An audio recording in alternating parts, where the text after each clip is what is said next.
حضرت سیدنا ابو بکر صدیق نے دیکھا کہ سیدنا علی المرتضیٰ رضی اللہ تعالیٰ عنہ امام حسن کے ساتھ گلی میں گزر رہے ہیں۔ غور سے ابو بکر صدیق امام حسن کی زیارت کرنے لگے اور پھر کہنے لگے علی ایک بات کروں، ناراض تو نہیں ہو جائیں گے؟ حضرت مولا علی کا بھی تجسس بڑھ گیا، کہنے لگے اب آپ کو کرنی پڑے گی، میں نہیں ناراض ہوتا پر کریں کیا بات ہے؟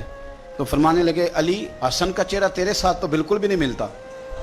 حضرت علی نے غور سے دیکھا تو فرمانے لگے حسن تو سارے کا سارا مدینے والے محبوب کے ساتھ شباہت رکھتا ہے، سارا ہی حضور کے ساتھ ملتا ہے، سارا ہی چہرہ، آنکھیں بھی حضور پہ، ناک بھی حضور پہ، ان کے لب ہائے مبارکہ بھی، سارا ہی حسن میرے نبی پاک کے ساتھ ملتا ہے۔ اور یہ تو ابو بکر کی بات ہے نا۔ حضرت عمر فاروق رضی اللہ تعالیٰ عنہ نے نا جب بدر والوں کو تحفے دینے شروع کیے نا تو شاہ ولی اللہ صاحب لکھتے ہیں کہ ان کی خدمتیں زیادہ تھی نا، جو بدر سے جنگ کرتے آ رہے تھے تو سب کو ہزار ہزار دیے، اپنا بیٹا بھی شامل تھا، انہیں بھی 1000 دینار دیا، پر امام حسن حسین آئے تو 2,000 دینار دیے، 2,000 دینار، دو اپنی عقیدت کو کبھی کچا نہ ہونے دینا ورنہ آپ کا مزہ خراب ہو جائے۔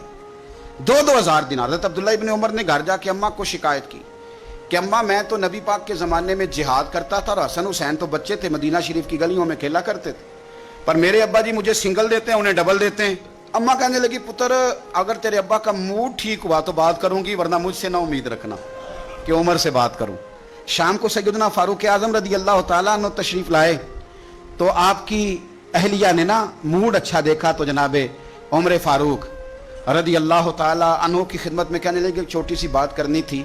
بچوں کو پیار ہوتا ہے، وہ محبت کے ساتھ کچھ باتیں کر دیتے ہیں، آپ کا شہزادہ کہتا ہے کہ آپ حسن حسین کو ڈبل دیتے ہیں اور مجھے سنگل دیتے ہیں۔ جناب فاروق اعظم اسی وقت فرمانے لگے بلاؤ عبداللہ کو، بلاؤ حضور، وہ تو انہوں نے ویسے ہی بات کی تھی، فرمایا کچھ نہیں کہتا، بلاؤ تو صحیح نا۔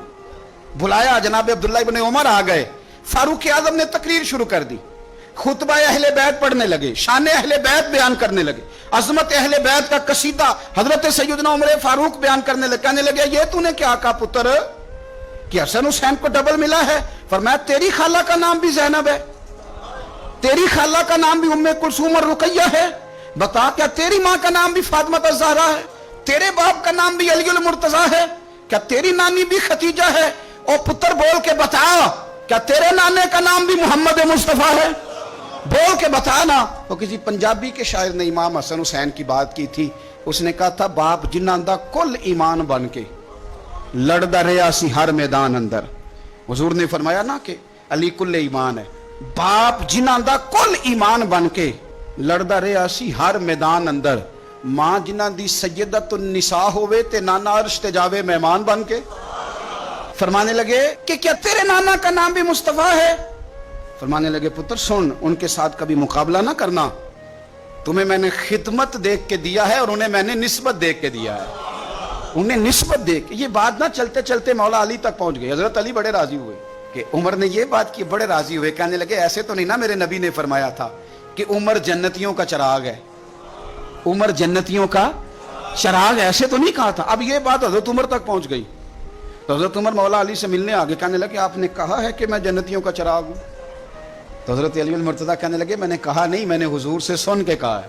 تو حضرت عمر فاروق کہنے لگے پھر ذرا نا اپنی گارنٹی کے ساتھ مجھے یہ لکھ کے دے دیں، یعنی اپنی گارنٹی کے ساتھ، آپ گارنٹی کے ساتھ لکھ کے دے دیں۔ تو حضرت علی المرتضیٰ نے لکھ کے دیا، کہنے لگے میں گواہی دیتا ہوں، گارنٹی دیتا ہوں کہ میرے نبی نے فرمایا کہ عمر اہل جنت کا چراغ۔ تو اس نبی پاک کی اولاد سے پیار کریں، ان کا پیار اپنے دل کے اندر رکھیں، ان کے ساتھ خاص الفت